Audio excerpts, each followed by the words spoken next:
All right, we are back for part 5 of our Wavelengths playthrough here in Life is Strange True Colors, continuing right now. All right, so into the... No, we just came out of the booth. Sorry, so let me just double check here. Notes to self, tally foosball score. That's the next thing we were going to do. Oh, we've missed the... we've moved the board. That's why I didn't see it immediately. The folks who buy rap albums on vinyl are a rare and special group. I aspire to that level of coolness. About to say. I never really found religious music inspirational. And then I saw how much money these bands make.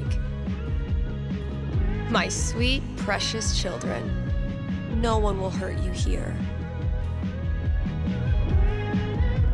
It must be... What the hell is Ducky up to? Spooktacular season, bat sounds and other nocturnal animal calls. Have a merry Halloween. Also, Ollie was looking for something called My Room is Trying to Kill Me.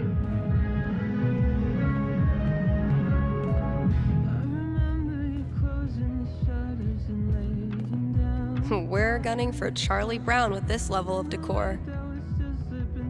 Okay. Tomorrow, I'm finally clearing this off. New year, new bulletins. The death metal holiday album I put out isn't getting much play, and I have no idea why. Never resented snow until it became my job to clear it. All right, do we want to open this now? I'm calling it now. Shar did the lettering.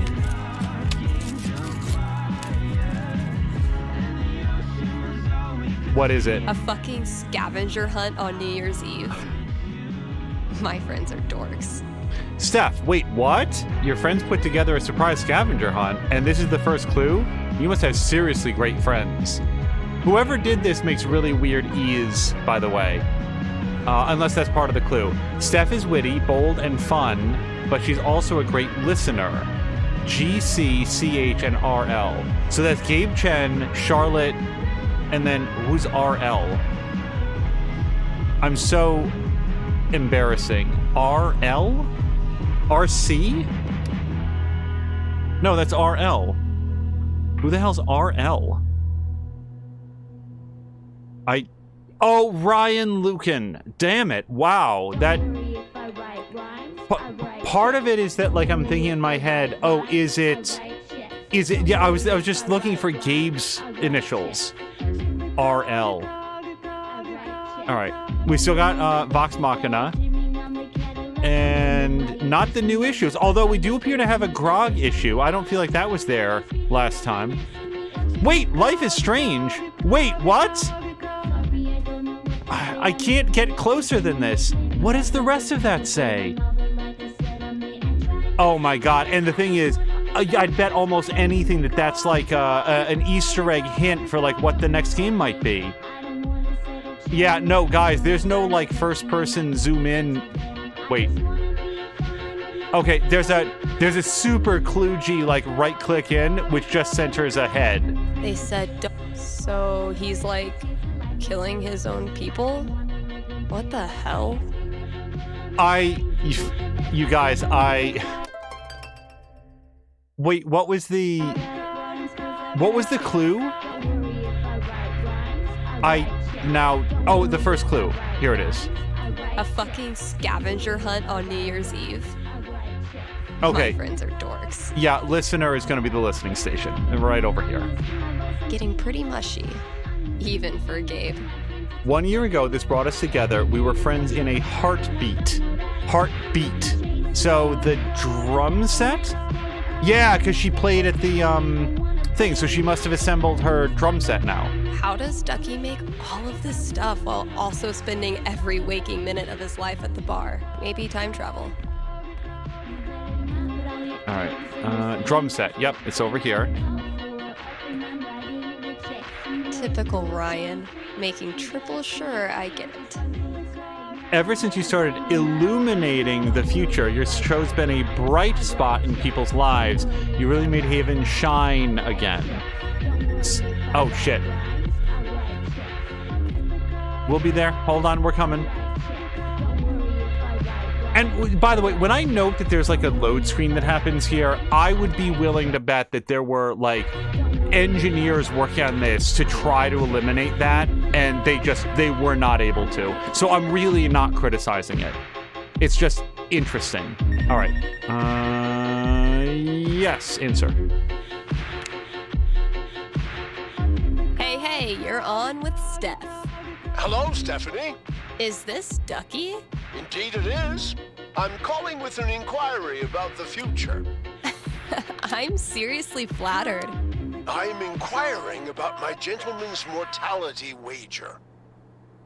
Oh, his tontine. You made a death bet with someone? Many years ago, my friends and I buried a chest of some value deep in the Nevada desert.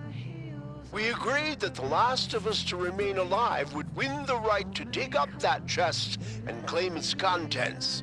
It's a common arrangement, although it's admittedly fallen out of favor and legality. You may know it as a tontine. How many of you are left? 3, plus me equals 4. For now. I'll consult the fates and be right back. So glad this is up to the D20 and not me. So is this D20? 17. Go Ducky. Forever just So, for this purpose? Ducky's tontine.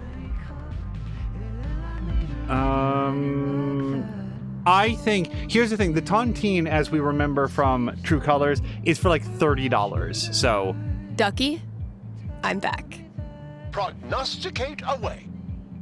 Happily or sadly, your friends all continue to live this year, so you don't win your tontine. You're certain? They're really old.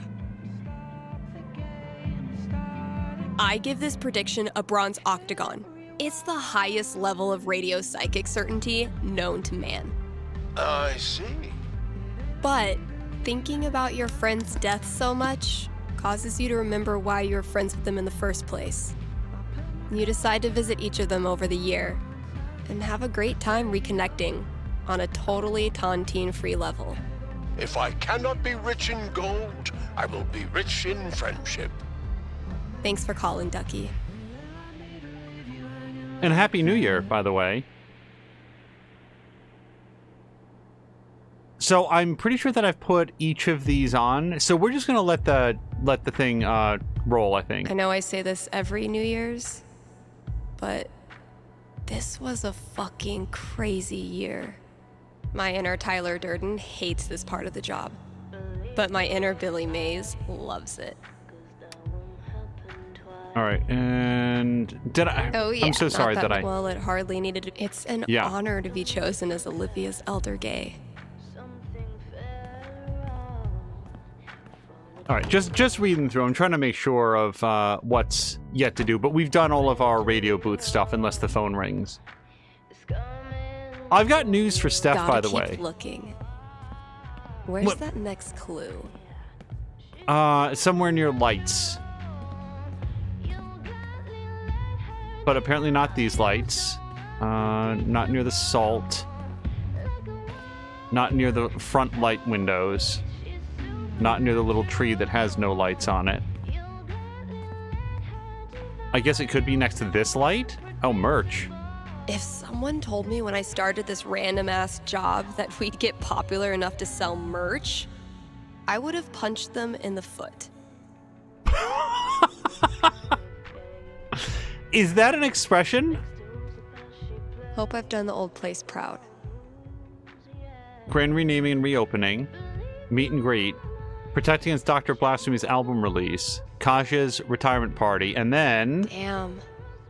We had a good time together that day. That's awesome. I love the fact that they, that's the That made the Hall of Fame. Managed to do 3 late-night practice sessions this week. It's actually kind of nice, playing in an empty store. Charlotte and I were not built for that meditation class. Felt like termites were chewing up my fucking legs. Was this worth $19.99? Yes. All right, nothing else back here. Yeah, I have a thought about like working on a, in a small shop like this. Bright, illuminate, shine. Okay, Ryan's talking about some kind of light. You know something? It could be the glitter lamp. I don't think it is, but it could be. It could also be sticker beam. Gotta keep the new hires in check. If we ever get new hires.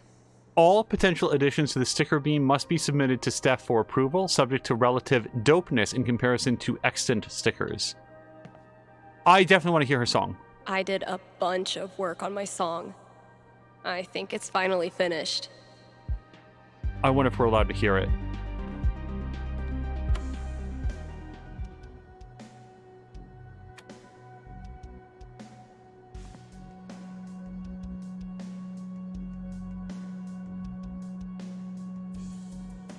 Sorry, I want to try to dial this one up specifically, because this is the one that Steph made for herself. So, this is, by the way, this is where we played, like, the entire game, and it's only in wavelengths that it's been so, like, anyway, apply.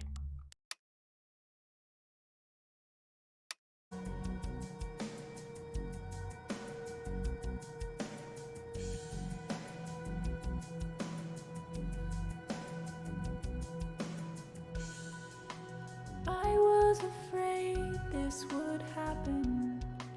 Well, not then this, but something unknown. As my spring colors were blackening, couldn't you see that I had to go?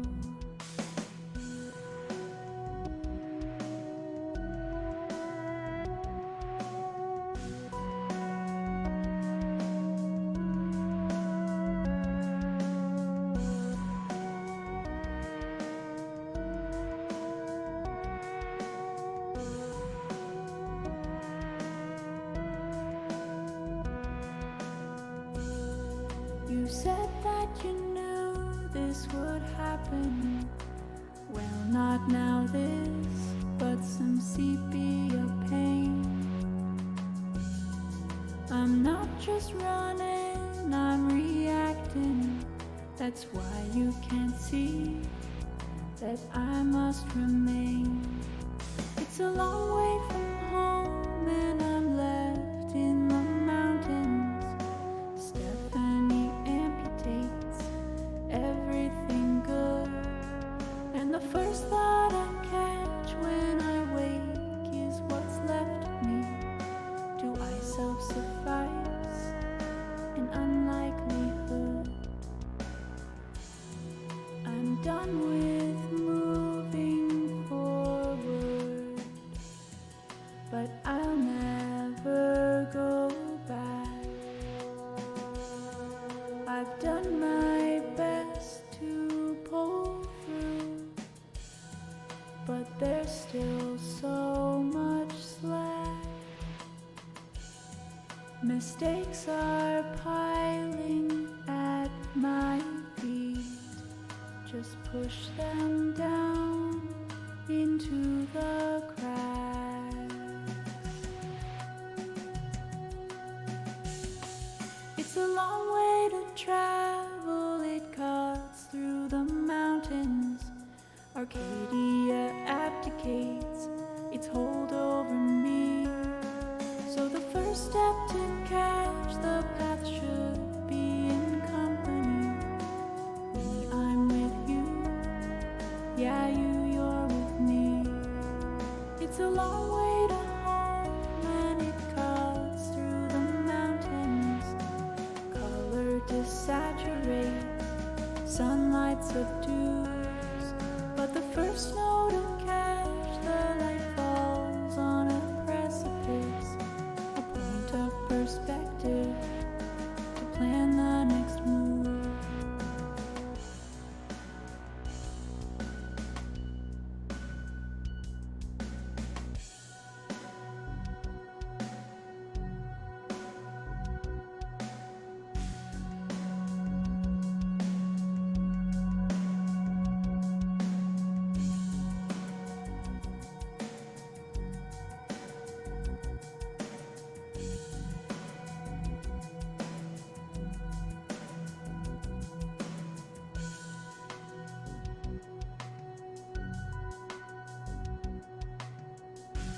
I'm not certain if it loops or if it's working towards an end. All right, I think I might call it here. We're going to give it sort of one more stanza here. I was not expecting the lyrics. Yeah, okay. I feel like we're just sudden cut. Hey. It'd be nice if it just sort of faded out a little My bit. little idea has grown up into a whole ass song. Maybe I should share it with someone? I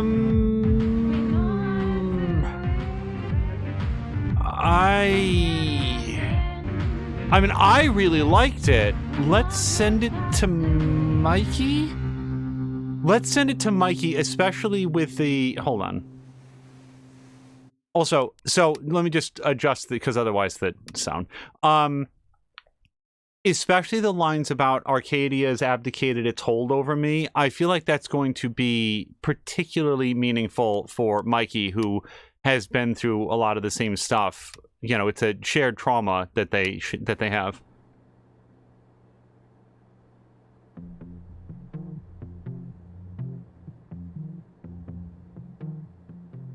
Okay. I'm so glad that I turned it up so that we could hear the lyrics together. That was good. Violet borrowed this for me on our second date. That girl is literally always freezing. Super glad we're still bros. Bye.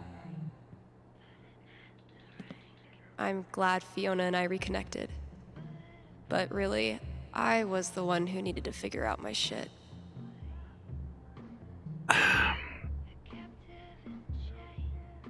I guess, so I'm a big believer in respecting people's privacy. As a result, I am also myself a fairly private person, and I don't publish a lot about myself online. I don't know that Steph does either, and it feels like maybe what Fiona was guilty of was looking up information about like Fiona, and I just want to make sure that I have all my characters straight. Fiona's he went online and looked up information about Steph, found out what had happened about Blackwell, and then wrote to Steph about it to find out if Steph was okay. Steph had clearly communicated, I feel, well, not clearly. Steph had vaguely communicated that she did not want to discuss about this.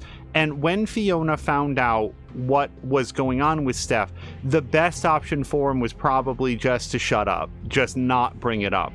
He did decide to do that. He did pursue it with Steph. I know I've hurt you, and I've got... What I did was inexcusable. I guess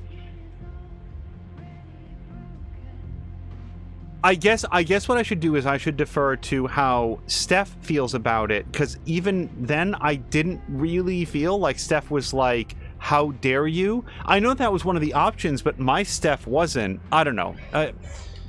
I feel like there's a lot of ways to wrong people, and expressing that degree of like concern for them, I don't know. It's whatever. My we'll best thrift shop find. Ugly as sin, comfy as hell, and probably bedbug free. If it turns out I sold more Bird Call CDs than punk records this year, I'm gonna give Ryan a wedgie. That, if I'm not mistaken, that's the CD that he's picking up when Alex comes in for her first day at Haven Springs. I'm pretty sure that's the one. Dang it, Ryan. I tried to help you, bro. Operation Get Ryan Laid. Operation Right Line, a nice non-threatening smolder bio. Outdoorsy hunk seeks partner in crime. Don't know about mentioning crime. Amateur ornithologist, be my lovebird. Lovebirds are actually noisy, aggressive, etc. Maybe be my cockatiel? If you're looking for a Colorado himbo with a heart of gold, look no further. What's a himbo with 2 question marks? Heterosexual ISO? Other heterosexual... Okay, hold on. Heterosexual ISO. What is... I don't know ISO. Other... I don't know what ISO is. Other heterosexual for heterosexual activities. Okay, now you're not even trying. Okay. Photo. Damn, Mikey. When did you turn into such a grown-up? Thought you might like a reminder of how far we've come. Oh, I remember, Mikey. I remember. Just, it's so weird how it's like, this feels so nostalgic, and it actually hasn't been super long since we played Before the Storm for the very first time ourselves. So, I mean, like as a channel when I'm using the Wii there. Okay, employee holds. Turns out every record I had on hold for myself was the perfect holiday gift for one of my friends.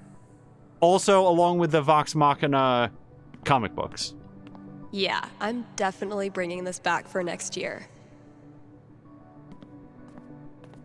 The new mini fridge. Okay, she got rid of the smell, I guess. Gotta give Valkyrie her New Year's treat. Whoops. Haven't served Valkyrie her New Year's Eve treat yet. What's New Year's for if not stuffing your face with junk food? Extremely rainbow, extremely body. Just like Violet promised. Okay, what is this? What? Salmon. Is salmon in the... Oh, salmon's in the new fridge. I was trying to... I didn't see that at first, so I was like, where is the salmon? In the garbage can? Only the best smoked salmon for my little... terror. Nom nom nom nom nom. Gabe ran into a pole doing bike tricks to make me laugh. Mission accomplished. I will also know... I mean, I guess... Like, I couldn't get back here. Maybe Steph put up the unisex restroom, but I do feel it's at least possible that, what's her face? Who the hell runs this place? Who's the original owner? That person actually had it up from before then. Ethan's drawing. Can we add to it? Nothing quite like being artistically shown up by a 10-year-old to start your year off right. And the water cooler. Guess I could hang out here and ask myself if I'm going to the office party tonight. It's Laser Duck. The result of wine night with Charlotte, if memory serves. Oh, why you should have a duck? Oh, dang. I'm gonna have to put another t-shirt order in. Guess I finally clicked with the customer base. Felt really good to share my song with Mikey. Maybe I should consider this. $15 a month, though. Unlimited auto... No, I'm not shopping for this. I don't know why I immediately start looking down the feature list. The Black Beast of Haven, Facts and Fiction. By... I'm going to go with Jessica Martinez, because I think that... But we encountered Jessica by text in Alex's text messages. And again, I believe that with the Y that would still be pronounced Jessica, and if that's wrong, I apologize. I'm not the superstitious type, says seasoned Typhon miner Jim Williams, who celebrated his 10-year anniversary with the company in October. But I know what I saw, and it wasn't natural. Haven residents young and old know the story of the Black Beast, a local legend with legitimate roots in history. The story began in July of 1944, following a disastrous incident at P. Audley's traveling circus, in which a panther killed at least 2 performers before escaping into the mountains. And while the Black Beast has been the subject of many campfire stories and playground dares. Actual sightings of a dangerous animal in the surrounding mountainside have increased over the past several years, enough to raise concerns. Random thought that did not occur to me at any point in the original Life is Strange playthrough. Is it possible? Remember when Ethan was scared of the monster and like it was like in the cliffside and stuff, the giant like claw marks and the like stone wall and stuff?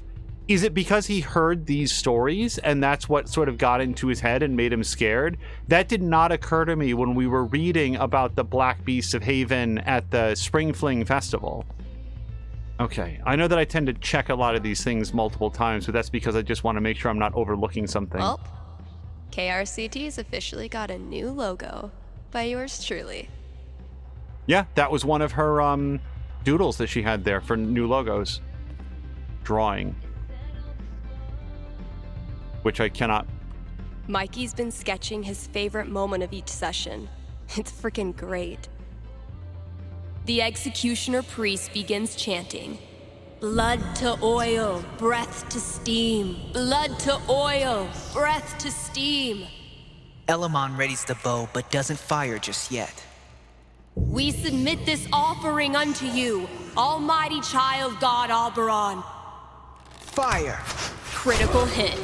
The bolt pierces the priest's neck and impales him against the altar. Yeah! Wait, child god?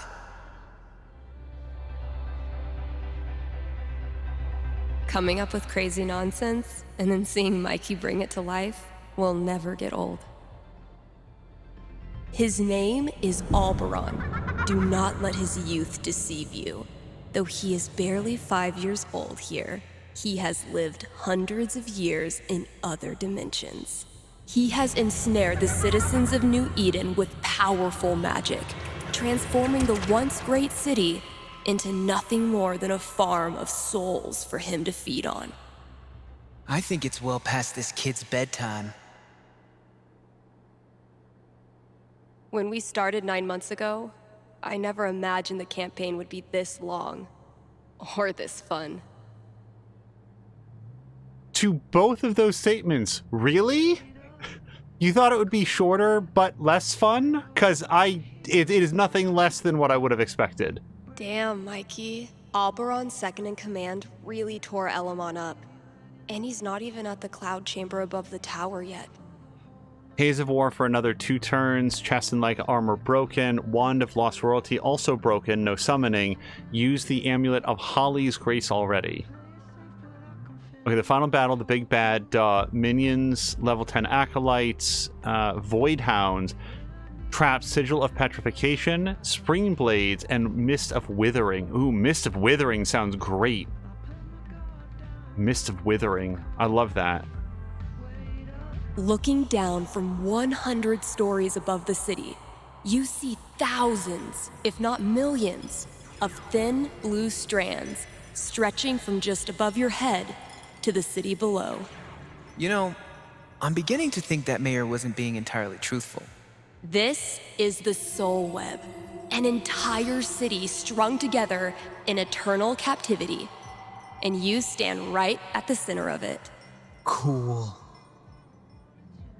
That last session was insane, but Elamon got fucked up.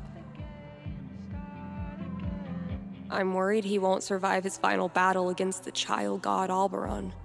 I want to show Mikey how much this campaign has meant to me by giving him the epic finale he deserves. Should I let Elamon go down in a blaze of glory?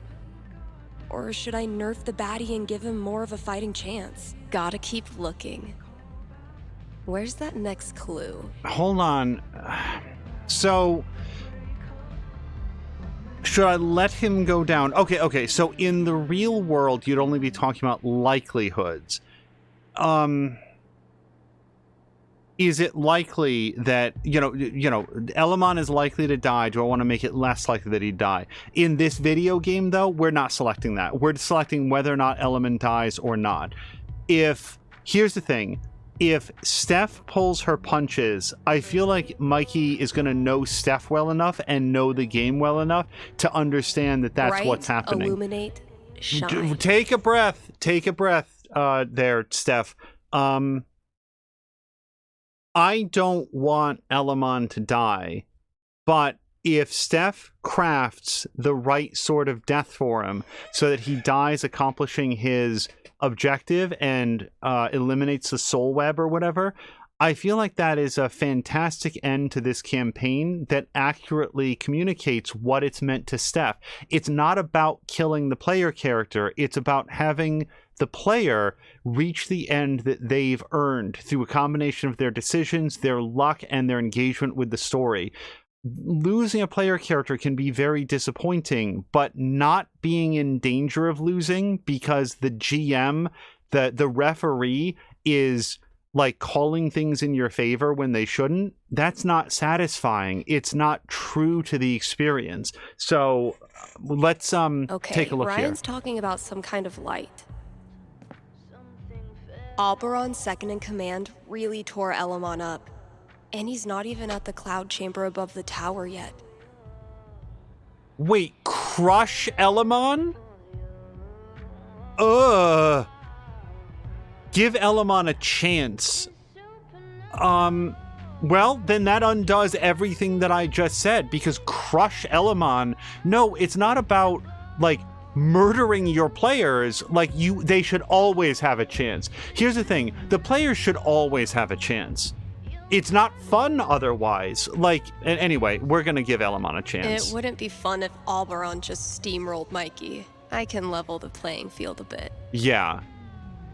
That's... There needs to be real danger, but it shouldn't feel like it's a complete, as she just put it, steamroll. That's not fun. It's not fun if there's no danger, and there's no fun if there's no hope. Okay, there appears to be nothing else here in this room. So, oh, wait. People here wear t-shirts in the winter and brag about not being cold. But those of us who've survived Seattle's death drizzle know better than to tempt the gods. Gotta add the latest game.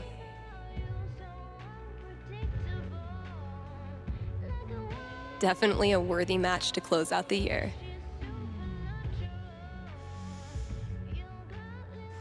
I do like the fact that they give you the option. Look, your fundamentals are solid, but your trash talk needs some serious improvement. As of this moment, you are enrolled in Professor Gabe Chen's Trash Talk University. Damn, man. Sounds prestigious. Shit! Okay, Professor. Teach me. Lesson 1. Yes? You gotta get in your opponent's head. Be ruthless. Use their insecurities against them. Oh, sorry. I was just thinking about that pic Shar showed me of your scene phase. Oh, fuck you. Was it hard to play foosball with your Hot Topic bangs obscuring your line of sight? It was the mid-2000s, okay? Okay, No! let's move on to lesson 2. What is happening? You gotta flex your bragging muscles. Really just blast a guitar solo right in their stupid face, you know?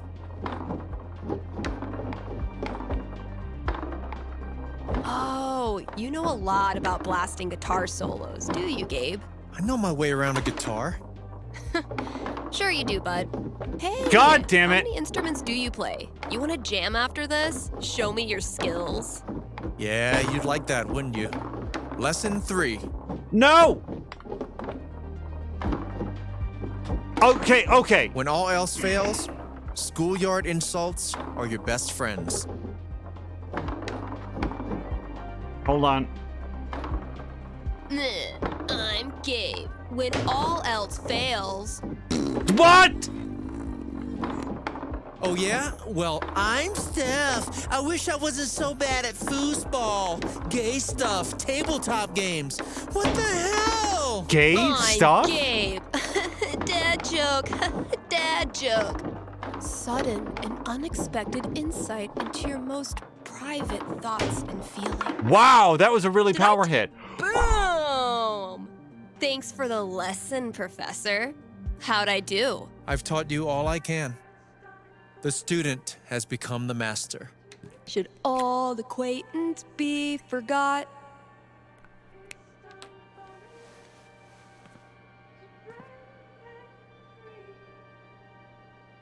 Okay. Okay, so we did that. Also, we can't interact with... Did we interact with Mannequin? I really don't remember doing it. Misty looks a little creepy. But once you get to know her, she's actually armless. Cat toy. So, I think the light is going to be the sparkle lamp. The glitter lamp, whatever it's called. The way Gabe said that made me immediately think that the gay stuff was the tabletop role-playing game, but I immediately then realized that that's not what he meant. Okay, and we cannot... Wah, wah. All this talk of New Year's resolutions has made me realize I actually don't have one yet. We'll work on that together, Kind Haven listeners. Okay, yeah, actually, it's not in here. So, we'll leave. Guys, I don't think this is supposed to be a puzzle. I don't think this is supposed to be hard. What is the light? You know what it is? I bet it is keep looking. the antler Where's light, the next clue? but like from a different angle. Yeah, follow the clues. This is the last thing that I have to do. Antlers, look. How does Ducky make all of this stuff while also spending every waking minute of his life at the bar? No, there's nothing there. Oh, nice, and she put the wire underneath the rug. I just love little touches like that. Little tree, bulletin board. Could it be the on-air light?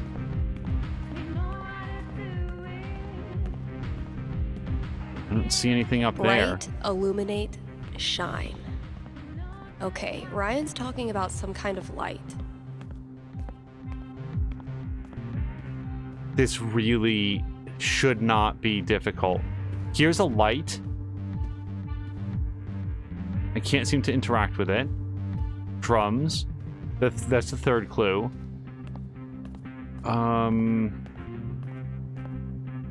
If it's not the on-air light, and I didn't see anything in the back room.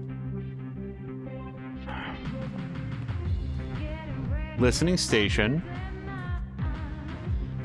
There is a lamp here, I suppose. Hold on. Look, look, look. Maybe Ryan's talking about a lamp. Yeah, maybe he is. Oh, clue. Derp. Huh, sure. You took a giant leap of faith and moved to a strange town where you forged a badass creative life for yourself. Find the next clue in the record bin that describes what you are. Oh, the indie one. Yeah, my precious, or whatever she said. My sweet, precious children. No? No one will hurt you here. Okay, the record bin that describes who you are. Discount. Free with purchase. The record bin that describes who you are. Nothing back here. Alright, so I guess let's just select all of them. In order. My first thought... Okay. Music genres that describe me. Mm-hmm. Oh, wait, is it going to be the hold cage? Because that literally describes her. That's all the stuff that she put on hold. Turns out every record I had on hold for myself Nope. was the perfect holiday gift for one of my friends. I wonder if I fucked up by, like, not pursuing some relationships with people other than Fiona and Violet.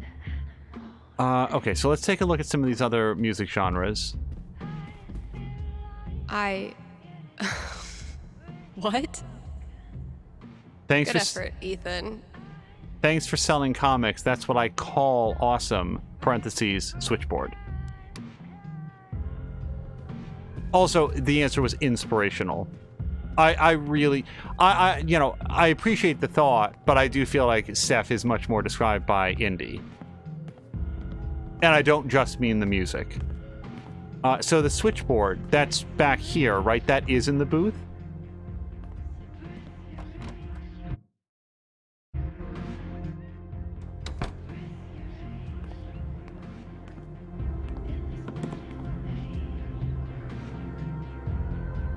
Okay, that clue's in here somewhere. See, Valkyrie? We're best friends. It says so right here. She's your real best friend, no point trying to pretend. I tried to compete, I admit defeat. It's a match made in hell. What can I say? Oh well. So that's going to be underneath Valkyrie's food dish. Or with the cat toy. But I think it's going to be underneath the dish, which you would have thought that Steph might have keep looking. Noticed. Where's that next clue? Oh, here we go. Scratching post. You solved the scavenger hunt. Your prize is on a shelf in the back. A shelf.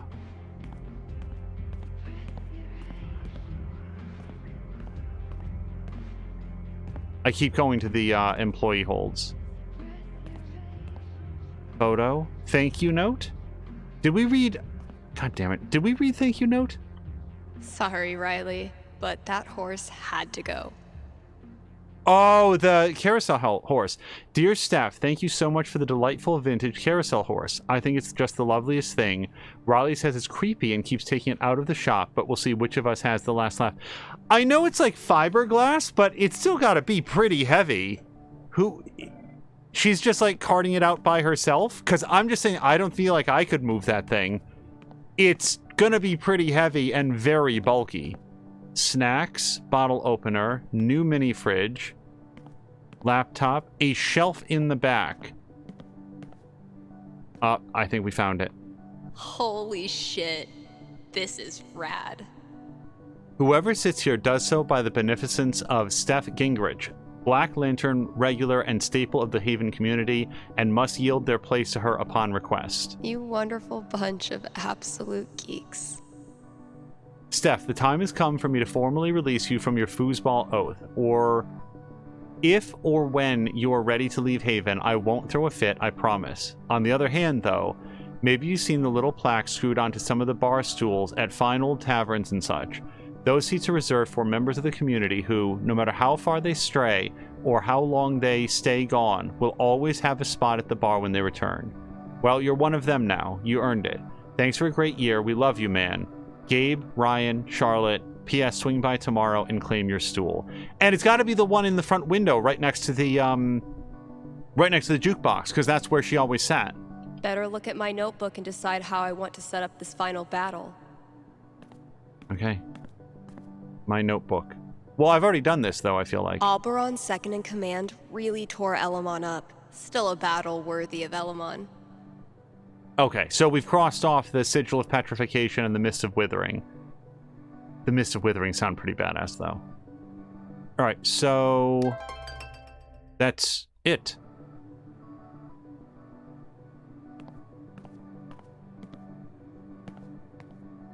Anything else? Oh, the champagne. Okay. Nice of Jed to swing by with this. I'll pop it open around midnight, when I'm done with everything else. Was this not a I didn't see this at any point. Maybe I did, and I've just completely blanked it out. Damn it, hold on. Okay. Wait. I want to see what Mikey said. Dude, this rules, says Mikey. What does? Thank you? Duh sounds more like Steph, though. What rules? Yeah, no doy, my guy. I'm the goat. That you are. What does, though, is... Oh, the song! The song! I got so into, like, the RPG headspace. Okay. Hey, Jed. What have you hooked me up with? Close enough.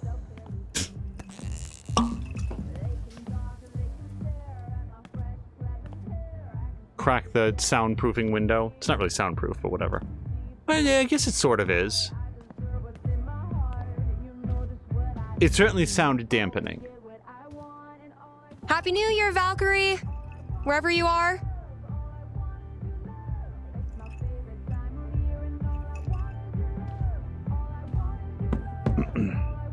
Oh, I like her rabbit shirt.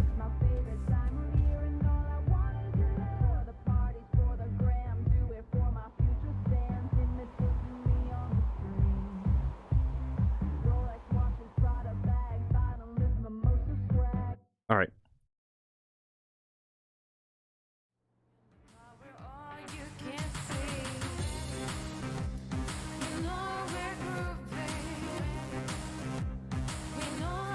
Wow, it seems so familiar now. LARPing, fake weapons. Oh, I didn't get to see it. This looks like the first day. Unless Valkyrie just always sleeps on top of the reservation thing. Reservation clipboard. Shout out to anyone who sung along with that bridge. You're awesome. New releases in just a minute, but first, let's hear from you. Hey there, you're live on KRCT. How's it going? Hey, Steph. I heard you don't do fortunes anymore. Could you make an exception? Sorry, those days are over. But why? Did something happen? Not really. Just started thinking life's more interesting if you don't try to predict everything first.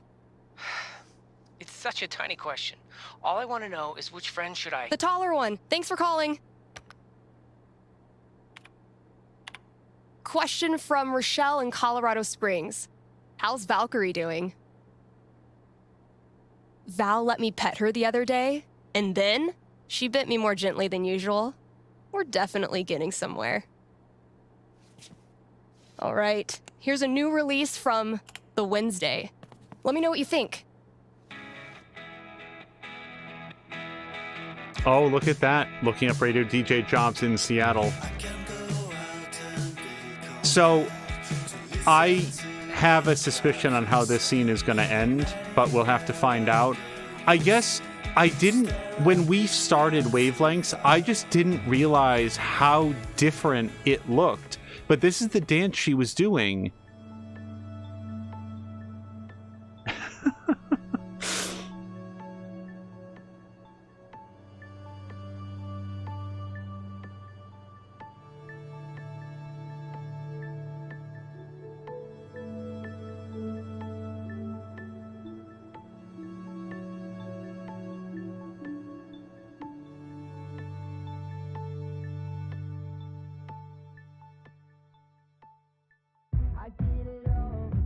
It's been like a week since I saw Alex Chen, and it was a really happy ending too. So, unlike last time, the music doesn't sound nearly as overwhelming, so I don't feel bad about leaving it where it is to talk a little bit about this. So this is not Farewell. As we did, I wasn't thinking about this. When we were attempting to talk about the end of True Colors last time we were watching credits roll by, I spent some time talking about Before the Storm. And as I said at the beginning of Wavelengths, that was because I needed to set up how far I felt like the development team had come. I really don't know if it was a lot of the same people that worked on it, if they had a different writer and a director, if they just had more time, if it was a completely different set of people under the umbrella of Deck 9. All I know is that I felt like there were a lot of very severe shortcomings in Before the Storm, and I brought that up not to dump on anybody that enjoyed it. I'm not trying to remove any appreciation that you had for the story, but I needed to separate out how far of a journey they had come and how good True Colors was. Now, we are not reversing that. However, at the end of Before the Storm, they had their bonus episode, which was called Farewell. And similarly to how I felt about the journey from Before the Storm to True Colors, the chasm in quality between Before the Storm and then this very tight story that we got in the bonus episode called Farewell. If anybody doesn't know it by title, that's the episode that focused on Max and Chloe on the day that William died. And it was so well done, and it was so powerful, and there was so little fat. It was this like little Goonies style adventure that, like the movie The Goonies, that Max and Chloe went on. And when you saw those events in that context, it retroactively put into perspective why the big memory that Chloe and Max always remembered was about playing pirates. Like, for all the time that they were friends, for all the things that they played, for all the imagination that they had, it was always playing pirates. And then you got it, because that's what they were doing. That was the childhood playtime fantasy that they were reaching back to as they were crossing this border from, early school into high school. And that was the day that both of them sort of got this real kick in the stomach, and they had to grow up really fast with the death of William. Farewell was it. It's not to say that it felt like a missing chapter from the first game, but it backfilled so much, and it was so wonderful getting to revisit with those characters and with those voice actors, by the way. This is not that. I also want to shout out Katie Benz there for the work done as Steph. Just really, really good. This is not Farewell. This gives a lot of insight into the character of Steph Gingrich in a way that doesn't feel particularly required. Like, what you're going to hear here is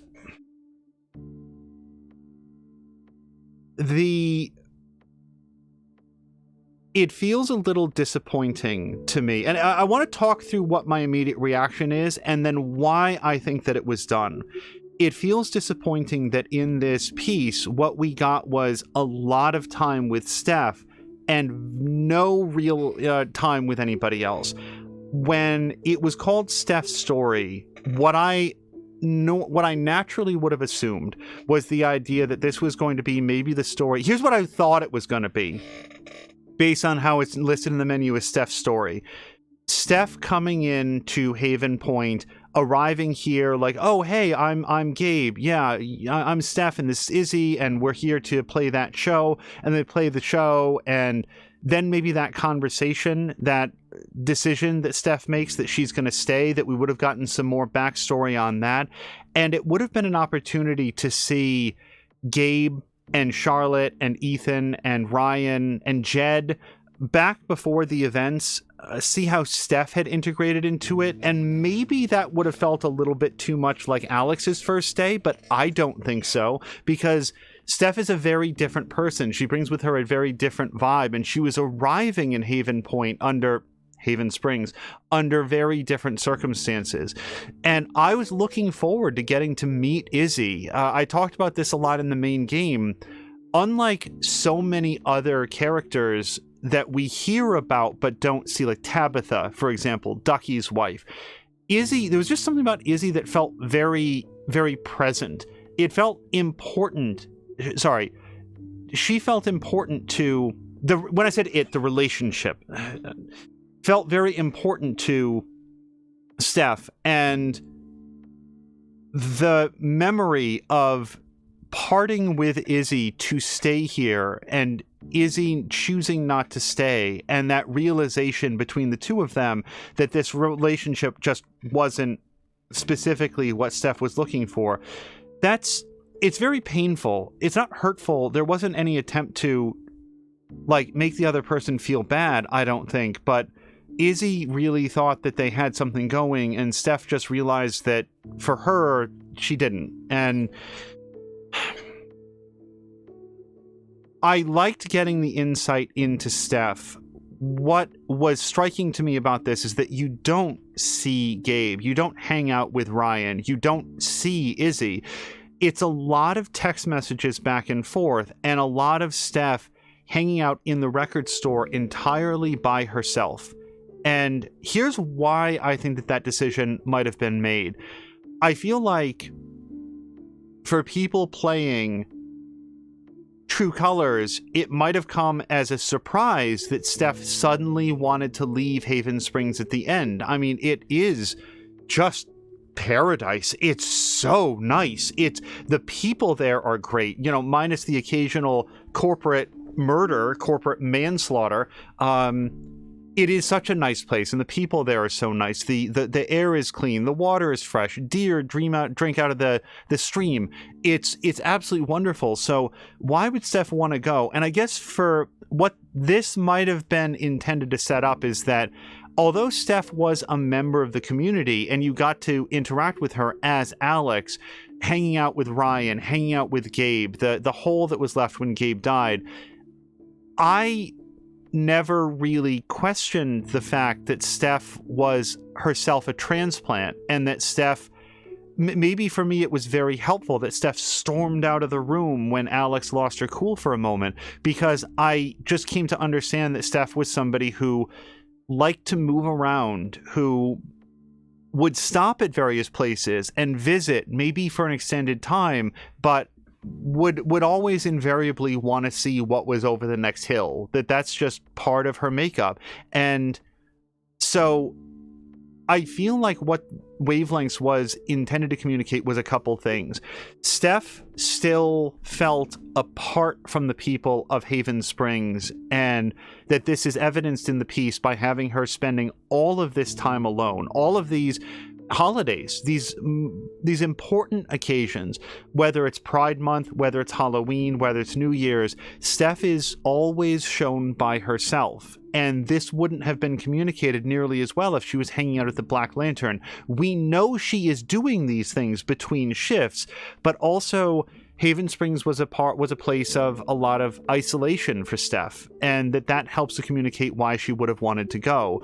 We also get a lot of information here about Steph, and I guess you can choose not to do this. I always want to see as much story as I can, but Steph's desire to connect with others, that she is reaching out for a romantic relationship and trying to find one that works for her, something that is both exciting and fulfilling and long-term, and isn't navigating that very well because of maybe the third thing that is being communicated here, which is the after effects of Before the Storm. If anything, the after effects of Life is Strange. One of the things that's very surprising to me is that Steph was still at Blackwell Academy when, or maybe had just recently graduated. It is not clear to me Steph's age relative to Chloe and Max, because based on Farewell, my sense is that Chloe was maybe a grade ahead of Max. They were still super tight friends, but they weren't in class together. I know that Chloe had moved schools. I sort of feel like Chloe and Max were very, very good friends, but that Chloe was a touch older enough that she was sort of in the next grade ahead. I could be mistaken about that. It's not super important. The reason I bring it up here is because Max never intersects with Mikey or Steph, not that I remember. If there's maybe they never speak, but maybe Steph is hanging out at a picnic table or something, and if I went back, I would then recognize, oh my god, that's Steph. There's this other character that's there. But as a result, I just always assumed that Steph had, when I was playing Before the Storm, one of the things that I assumed was that Mikey and Steph had been a year ahead of Max and graduated before she started, and that's why they're not present. And I spent at least a little bit of time in Before the Storm wondering why Mikey and not, what was his name, Warren? Mikey's position in the story, to an extent, could have just been Warren. sort of like somebody who would have been into tabletop RPGs, who might have hung out with this GM and not necessarily done a lot of like hanging out with the sports kids, but was sort of off doing his own thing. And then as the story unfolds, you're like, okay, Mikey has an older brother, this is part of the main story. Like, I started to get it there. Then in Wavelengths, I sort of come back to it again, which is you have these characters who knew... I guess one of the places where this stumbles a bit is because in my playthrough of Before the Storm, I really liked Steph and Mikey. When I did the tabletop RPG as Chloe, I wasn't snarky about it. She took it seriously. Like, she wasn't there to ruin anybody's fun. I don't think the TTRPG was necessarily for her, but it was like sort of a... She was down to give it a shot, is what I'm saying. It just, by the end, it didn't feel to me like they were super tight with her, and it felt a little bit like Chloe was carrying a lot of baggage. That's sort of a Chloe Price thing. And as a result, Chloe knew people, but really didn't have a lot of friends. Chloe's loneliness is such an important theme in Before the Storm and then in Life is Strange. Her sense of isolation. And there's one line that she has with Rachel Amber that really resonated with me, where she says, I don't want to be alone anymore. Chloe outwardly projects somebody who is fine being alone, but inwardly isn't fine being alone. And she misses so much that friendship that she had with Max and was looking for someone with whom she could connect and found it in Rachel Amber, not in Steph and not in Mikey. And it just didn't feel to me like they got super close with her in my playthrough. In the final results screen for Before the Storm, one of the things that you could see was like, Mikey's older brother, whose name I never ever remember, but like Chloe could have like fought him for his pudding or whatever than that. And I want to say that there was also a thing where she could have like played join the TTRPG with Steph and Mikey. It was like, what? Like, I wanted to do those things. It was like the choices that I made had sort of precluded the option for Chloe to be in tight with them. So this is not to say that it's at all unrealistic that I did go to a high school where we lost people before the end of their high school term, and it did impact the school in general. The degree to which Chloe and Mikey, I'm struggling with names at this point. I've been like recording for so long.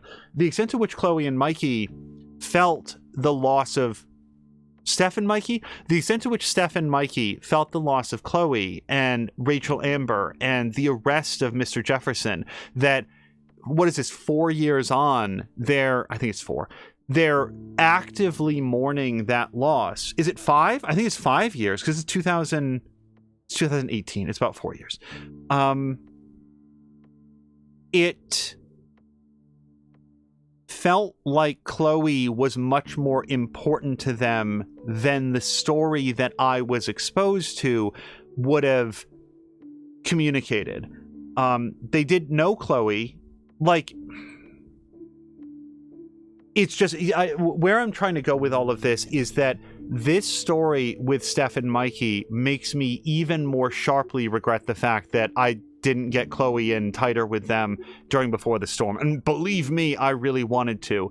So it really took me a second when it was like, man, why are we ghosting Mikey? Like, why are we dodging his calls? What is Steph so upset about? And then I was like, when did this happen relative to like Before the Storm? Because again, I was trying to remember or like work out, was Steph even going to Blackwell at the point when Chloe had been killed? So that's it. And then of course there's the other version of the story that they might have been working to account for, which is the version where Arcadia Bay is just a crater, or whatever happens if you do sacrifice Arcadia Bay. So this is all me talking about, I enjoyed Wavelengths a great deal. I do feel like I would have enjoyed it more if it had been a little bit more of Steph doing... It's so weird to say the day-to-day stuff because, like, to a large extent, that's what she was doing in terms of chores. But to have moments when Riley came in, when Eleanor would stop by, to... Like, you get to hear from Gabe, and that's great. But to have Gabe come in and interact, to talk with Ryan, to have some of these conversations about things that are communicated in text messages, but otherwise left rather on the abstract, because again, I think that they wanted to emphasize that ultimately Steph felt kind of isolated in Haven Springs, but also that that's where she wanted to be.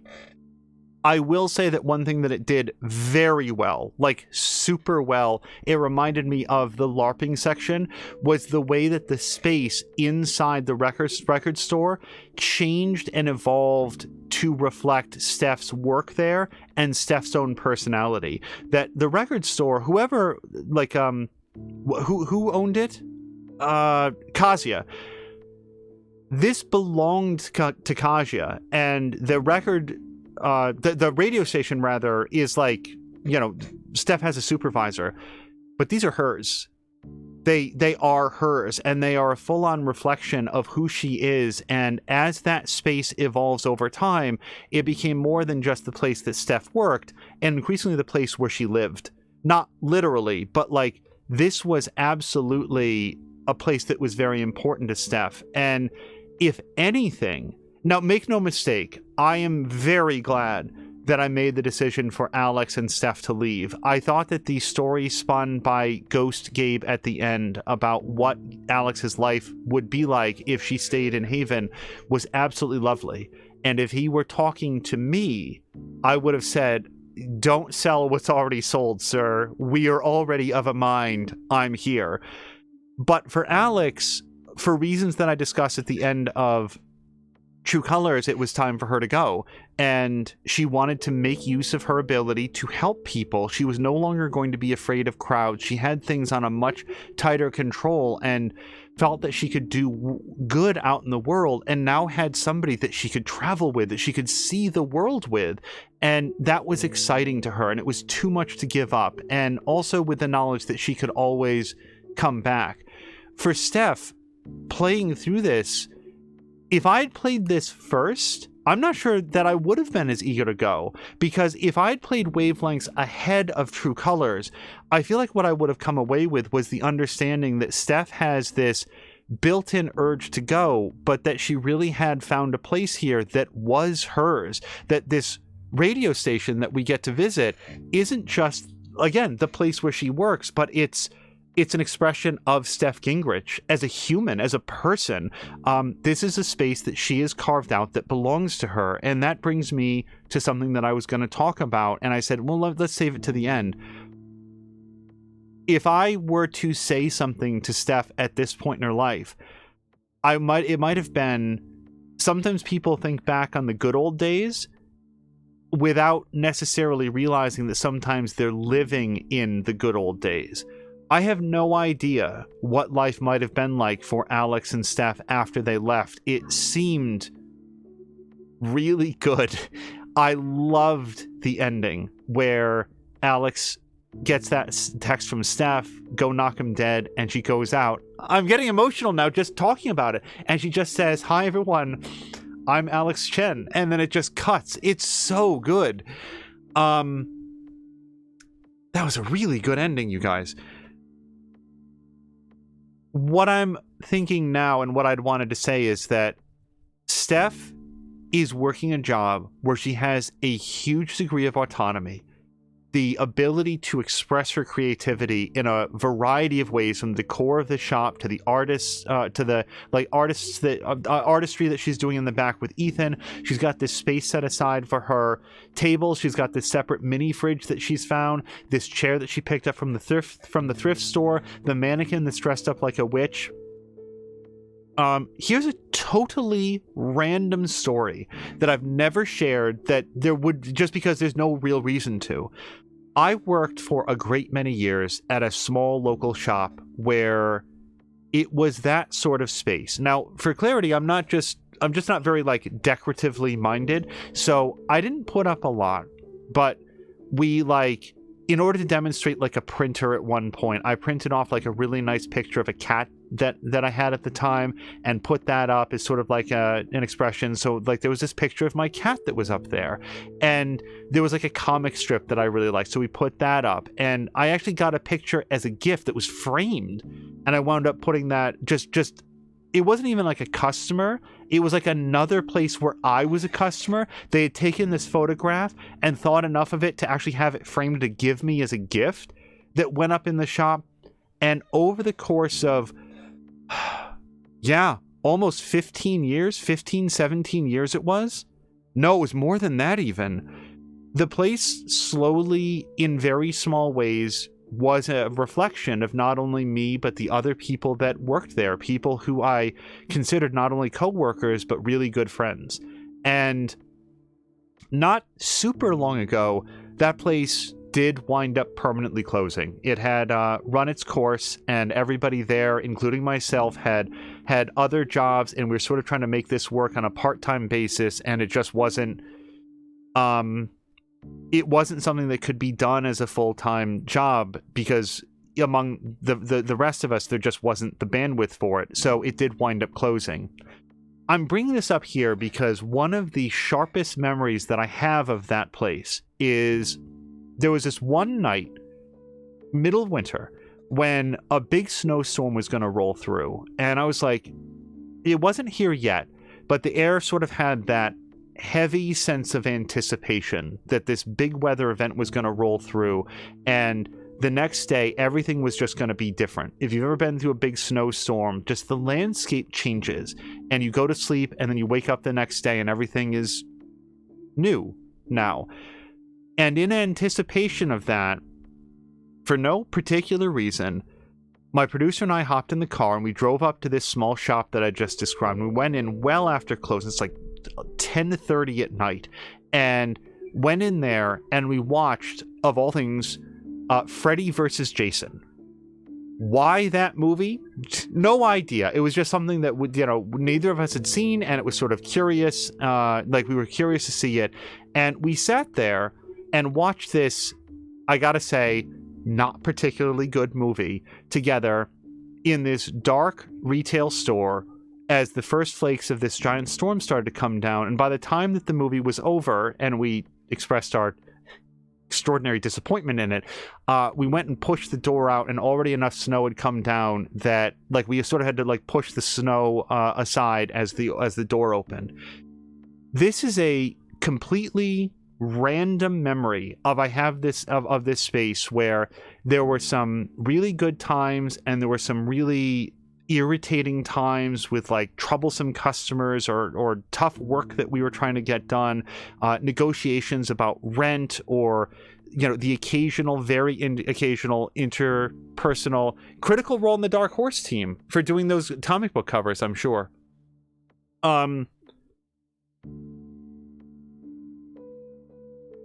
That story that might here sound so random, it's one of those small, irrelevant, like it didn't go anywhere. There's not like then we did movie nights every night and then the next storm we did it. No, there was nothing like that. This is a completely random one-off experience that I had with somebody who's very important to me in a space that was very important to me that is now gone and repurposed towards a completely other business. And these are the things that I was thinking about when we went into the back room with Steph and saw the space that she had set up with the little desk and the RPG section and the laptop where she could talk to Mikey and all the rest. And it was just, that brings me back to what I was saying, which is sometimes, Steph, you're in the good old days. Right there. Right now. These are some of the times that you are going to remember, no matter where you go from here and how bright and wonderful your future is. This is going to be a space and a time in your life that you're going to remember for as long as you live. Hopefully, Steph and Alex went on to better and brighter things, and maybe someday we'll get more story that that exposes that. But at the moment,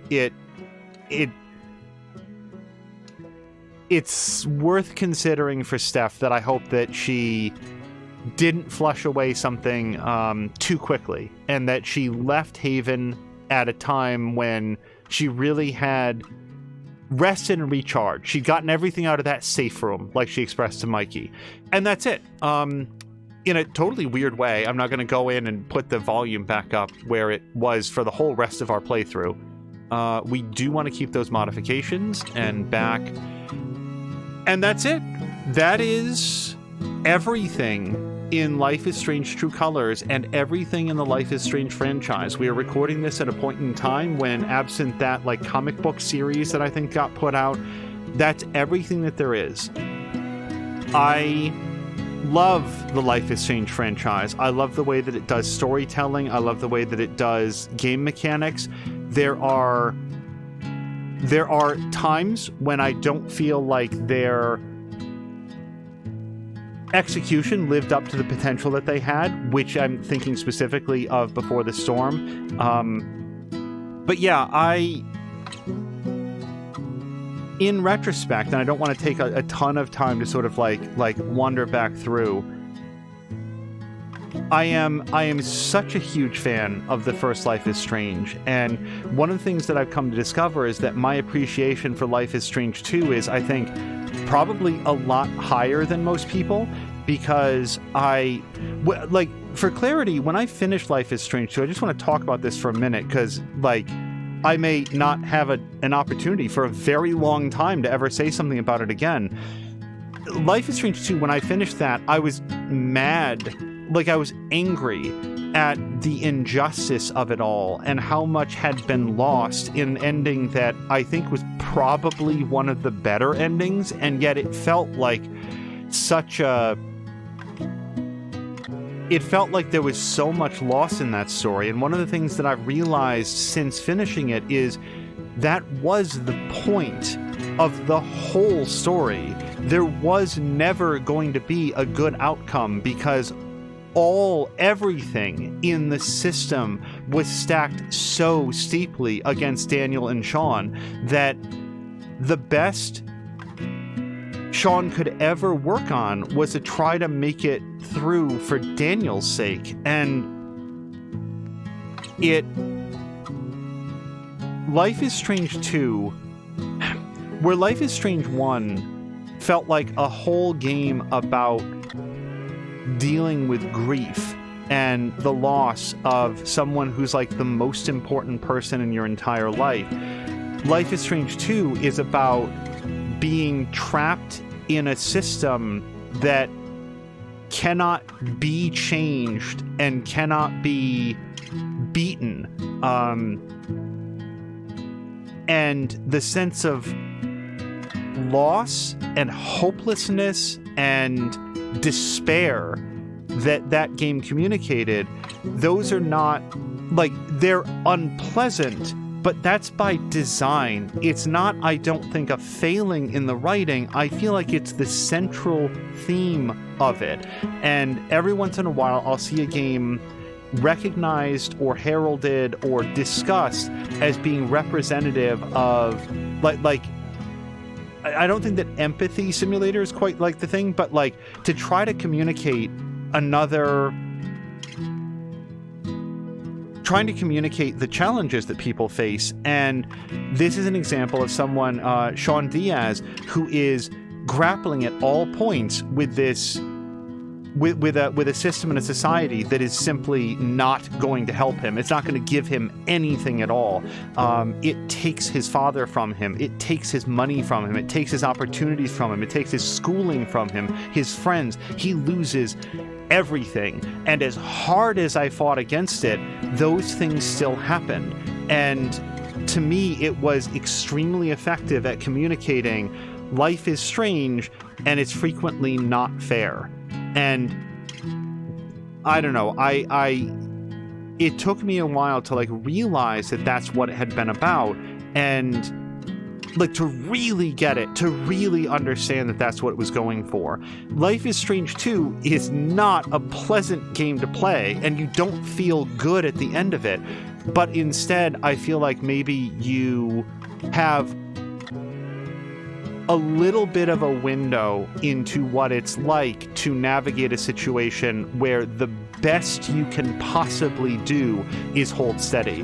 There's a lot of people who live that, really live that every day, and everything they get is a struggle. It's a fight for basic recognition. And they would go into Life is Strange 2 and say, duh, thanks for that. But for the people who look at other marginalized groups and say to those people who say, oh, to those marginalized groups, oh, you just need to like work harder, stop with the grievances, stop with the identity politics, just work hard and you'll be fine. I feel like that's who Life is Strange 2 is aimed at. And I don't know, this is just me thinking aloud about some things that I've realized, I think, about the game. And I appreciate Life is Strange 2, I feel like, in a way that I wasn't fully ready to upon finishing it, and I ultimately like it a lot more than others. And I think that also has to do with the fact that I had not nearly as good a time with Before the Storm as some others. For every good thing that Before the Storm did, I felt like there were other aspects that really set it back, including the part that I think most got drowned out during our credit conversation before about the significant writing failures at the end of Chapter 3. As always, I know that a lot of people really adored Before the Storm. I am not now, nor ever, trying to convince anybody else not to like it.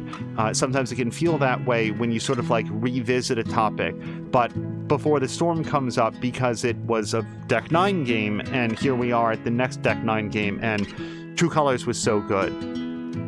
I don't think I have anything new to say about the main story of True Colors, and I guess that's maybe part of it, like how I feel about Wavelengths. I don't come out of this with like, oh, retroactively it makes me realize all of these things. No, I came away knowing, like, understanding a little bit more about Steph Gingrich, but not in a way that like radically transforms the character or makes me. I feel like having Steph storm out during that interaction with Alex, when they hear Gabe's call, like sort of primed me for a lot of the things that we saw here. Steph, I guess another thought to like wrap things up is that Steph, like Alex, like Gabe, like Ryan, is presented as a human being with a lot of virtues, but also things that she's just not good at, not ready to face, not able to navigate by herself, and not ready to like work on in herself. Things that she knows that she wants to work on, but she like can't yet. And Wavelengths was good at communicating that. On our way out, there might be one or more sections of this playthrough that got muted. If so, I will endeavor to catch and correct that. We'll do a little bit of post-process work to try to mute it out, but who knows? And if I'll also say this is enough that unless most of it gets muted out for some reason, we'll try to get it up. And if sections are lost, sections are lost. And that's just the way the streaming game works. I think that's it. Yeah. On our way out, I think that in the entire franchise of Life is Strange, the one decision that I think I regret more than any other is taking Charlotte's anger. I talked about it at the time as something that I would not want to do, but I also talked through the reasons why I felt like Alex would do it and then did decide to do it. It had all of the negative consequences that I had feared, and really almost none of the upsides that I think that Alex might have seen. It's not the same as what she was able to do with Deputy Pike. From a storytelling perspective, it made for a very organic transition to then do that with Officer Pike, because now she knows that she can, and she knows that deep down inside, Jason would want to stand up to Typhon, but can't because he's too scared. But at the same time, seeing the negative impact that it had on Charlotte, that a piece of her had just been scooped out and left her emptier on the back end, that just it felt really bad. There was at least one major decision that I made in the first Life is Strange that I regretted, but not to this extent because it just didn't have that same degree. I actually didn't look at the credits as they went by to see who had voice acted Chloe in True Colors here, but I did not hear Ashley Birch. Ashley Birch and the other actor that they got to play Chloe in the main story of Before the Storm really sound very little alike, and I can only say that I have a tremendous amount of respect for Ashley Birch and her portrayal of the character. I wonder if they asked her, I wonder if she, like, my sense is that Ashley Birch has a lot of affection for Chloe and as a character, and would have been inclined to do a line or two, but maybe, I don't know. I'm not Ashley Birch, and she's under no obligation to do it, so I just it would trouble me if they didn't even ask, and that they went to this other actor to fill in the role, because, like I said, Ashley Birch is Chloe. Ashley Birch is Aloy, Ashley Birch is Tiny Tina. You can plug in other voices, but they're not going to be those characters. So, that's it. That is everything I can think of to say about Life is Strange True Colors. Narrative Sunday is something that we frequently do on Sundays. It is typically recorded and then put up at a later date. So whenever it is that you are watching this, I hope that you have enjoyed our full playthrough.